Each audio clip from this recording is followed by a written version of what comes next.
PG from the Gambia, my brother Momodu Bamba Sao. It's just to acknowledge that we have worked hard. Before this time, I came from the Central Bank of Liberia, so when he was alluding, yes, for almost 20 plus years of my life had been in the public space.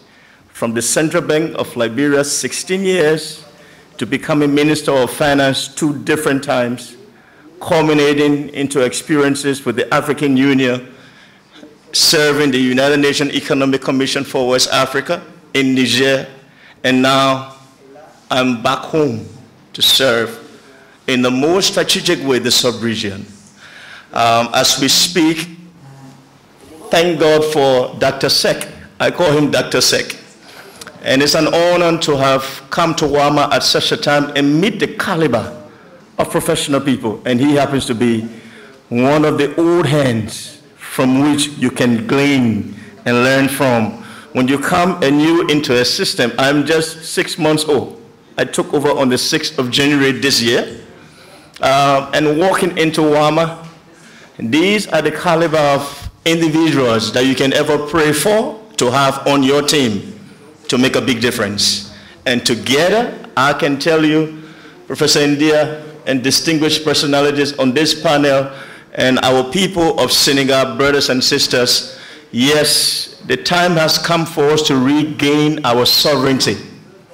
True independence is in your ability to decide on your own future and not be influenced by external politics or geopolitical underpinnings. And the time has come. West Africa, we must rise up. If America has the US dollar, fine. Euro has the euro, fine. What does Africa have? The international monetary financial order in which we transact. When they come to Africa and purchase our resources, transact with us, they demand of us to receive their currency, US dollar. When we trade with the rest of the world, Africa, West Africa, North Africa, Eastern Africa, Central Africa, East Africa, Southern Africa, when we trade with the rest of the world, they demand us again to pay in their currency. So the transactional side of the R is skewed towards them, and we are left at the margin. What then is the goal for this single currency project? For me, I think it as a new defining order for West Africa. A new way of life that creates greater job opportunities for all of our people. We are blessed with a sub-region of over 450 million people. I'm still here counting our brothers and sisters from Niger, Mali, and Burkina Faso. Because no matter what happens, if you take the map for West Africa, Niger, Burkina Faso, Mali, they still remain part of West Africa. All right? Whatever the political decision there be, that's fine. But we believe we will unify. And we must unify around this particular project. 2027 is the new launch date. Less than 1.5 more years, we will be in 2027. And our presidents, they have instructed WAMA, deliver on your mandate. No matter what's happening around, deliver on the mandate of the ECHO. And as we sit here, that process that will empower us to deliver on the mandate is what Dr. Sek has done.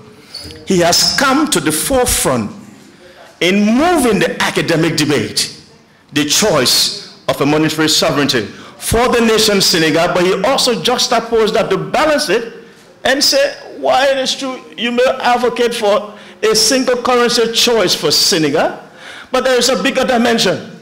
And that bigger dimension is, look at the regional context for a single currency. What are the benefits? You can trade easily among yourselves. You move easily without exchange rate conversion issue. You move, there is greater transparency around price. The extent to which intra-trade is still yet a problem within West Africa, these are some of the things we should be asking ourselves. What are the bottlenecks?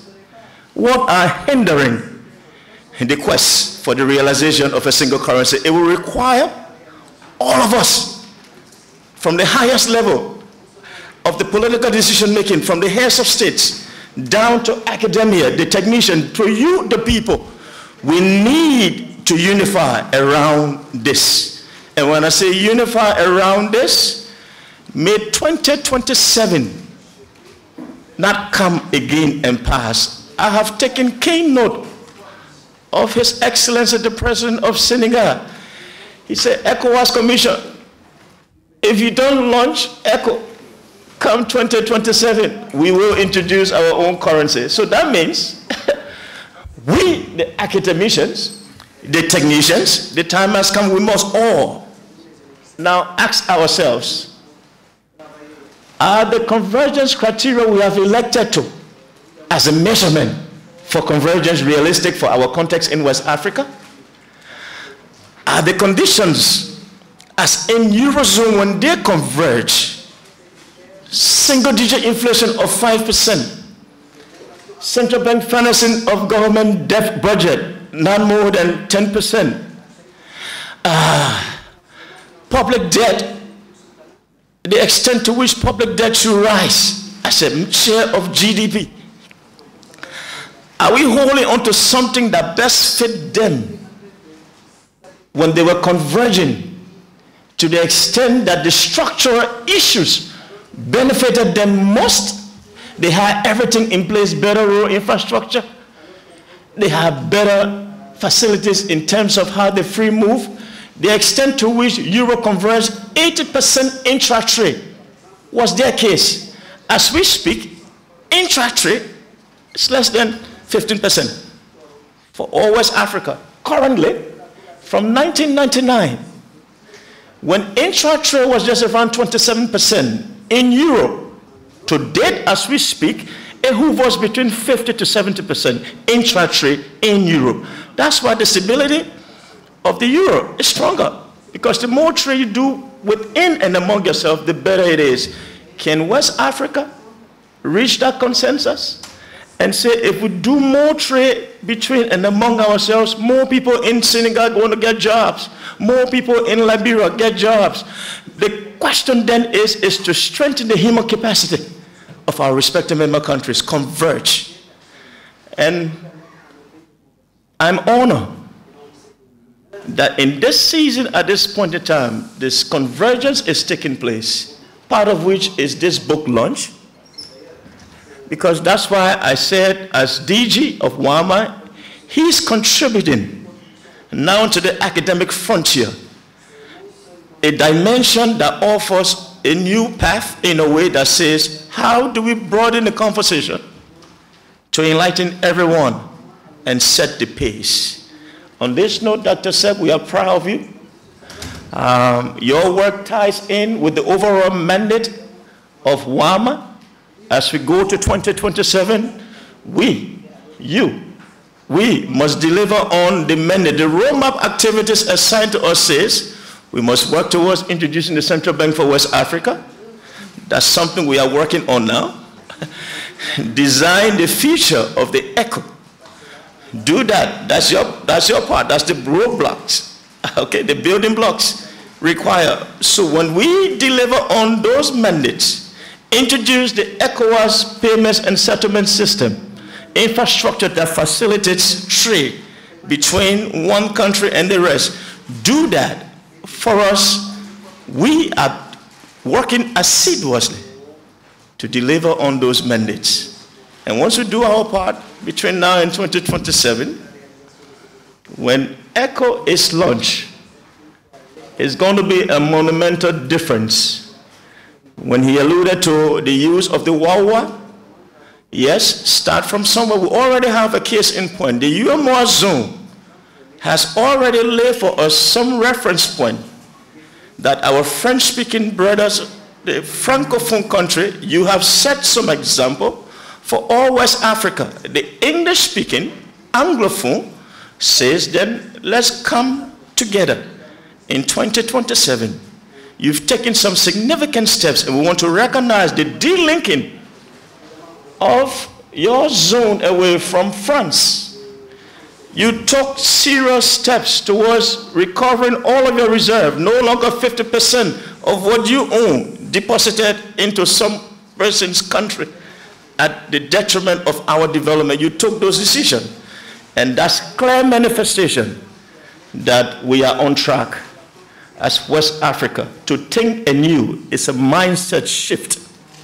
The more empowered we are in the mind and taking a uniform decision, especially as in the way we transact economically with our own currency, why? We stand at a place of advantage, not at a place of disadvantage. Why? Because almost 80% of what the rest of the world produce, where do they take it from in terms of the natural resource, the primary resources? They come from Africa. The time has come that we must rise. The time has come that we must see ourselves as a competitor in the global academic, the global financial, the global order that says Africa is rising. We stand with the highest rate of expected youthful population that the rest of the world cannot compete with. Let's leverage all of the potential we have and lend it to the single currency project that we would turn the corner. Shalom, and may God bless us all. Thank you, Dr. Sek. Thank you, Mr. Bowman, for your optimistic views about Africa and our currency. À présent, nous passons la parole au professeur professeur Ambat Ndiaye pour nous livrer sa vision critique et éclairée, bien évidemment, de l'ouvrage. Professeur, vous avez la parole.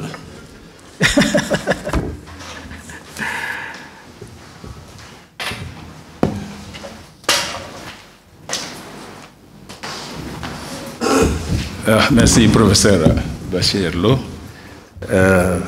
Bonjour à tout le monde. Bonjour aux chers collègues de l'UCAD, professeur Bona, doyen Bona, je dirais, professeur Gervasio Semedo, professeur Ben Omar Ndiaye, il y a le professeur Ndiak aussi qui est là. Donc c'est l'UCAD qui est à l'honneur. Et bonjour, monsieur le directeur général. Et vous êtes le bienvenu au Sénégal. Bon, donc bonjour à tout le monde. On va encore parler de la monnaie, du CFA, etc. Alors quand on parle souvent du CFA, moi je pense qu'on en parle trop. On en parle trop. Parce que j'ai l'impression, lorsque j'écoute les gens, j'ai l'impression de comprendre que si on enlève le CFA, on est développé. C'est très simple. Hein? Vous écoutez les gens, enlevez le CFA, le Sénégal est développé. C'est ça, c'est très simple pour cela. Alors c'est archi faux. C'est archi faux, c'est très simpliste. Parce qu'il y a, dans le monde, il y a 40